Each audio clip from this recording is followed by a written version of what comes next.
মেয়েরা কিন্তু আগে চেয়ে অনেক বেটার ক্রিকেট খেলছে। সো তারা যে ম্যাচটা খেলে মাঠে যদি তারা তাদের ন্যাচারাল খেলাটা খেলতে পারে, বাংলাদেশ ইন্ডিয়াকে হারানোর মতো টিম আমি মনে করি। না, প্রথমে লক্ষ্য তো মানে ম্যাচ টু ম্যাচ খেলে তারপরে আমরা ফাইনালে যাওয়ার চেষ্টা করবো, বা একটা ম্যাচ করে করে আগাবো।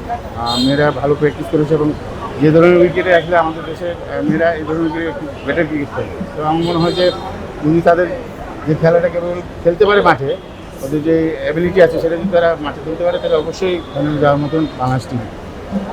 আপনি নির্বাচন হিসেবে নতুন একদম দায়িত্ব নিয়েছেন, আপনার ফার্স্ট অ্যাসাইনমেন্ট বলতে গেলে। ফটোশুটের সময় দেখলাম যে তৃষ্ণা এক ছিল আর কি ফটোশুটে, যেটা আমি জানতে পেরেছি যে ইনজুরির কারণে সে যাচ্ছে না। মানে এই জিনিসটা একেবারে লাস্ট মোমেন্টে হলো নাকি আগে থেকে আসলে ইনজুরিটা ছিল, যেটা আসলে ফিজিওটা পুরোপুরি রিকভার করতে পারে না, ও কমপ্লেন করেছে পরে একদম। তো যার ধরুন লাস্টে ডিসিশন নিতে হয়েছে যে এমআরআই করবে, আমাদের উত্তর রিপোর্ট আসছে যে আপনার ডায়েট তো রেস্ট নিতে হবে। তো আগে যদি কমপ্লেন করতো তাহলে একটা কথা ছিল। তো আমার মনে হয় যে কৃষ্ণা তো প্র্যাকটিস করতেছিল, আমি ওর সাথে কথা বলেছি, আর কখনো কমপ্লেন করেনি। তখন লাস্ট প্র্যাকটিসের দিন তখন সে কমপ্লেন দিয়েছিল তার হাতে পড়াতে। তো মনে হয় আগের ইঞ্জুরি ছিল, সেটা লাস্ট প্র্যাকটিসে এসে বেড়েছে। এশিয়া কাপে বাংলাদেশের গ্রুপে যারা আছে, বিশেষ করে ইন্দোনেশিয়া আছে এবং বেশ কিছু প্রতিপক্ষ আছে, কিন্তু এর বাইরে আর কোনো লক্ষ্য থাকছে কিনা এশিয়া কাপ নিয়ে?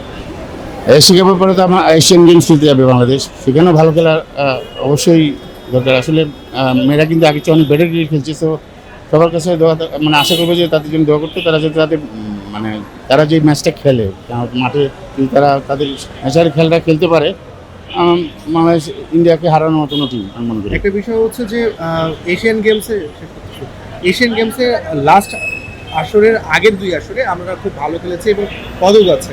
কি মনে হচ্ছে যে এবার আসলে কি গোল্ডের স্বপ্ন দেখতে পারি কিনা?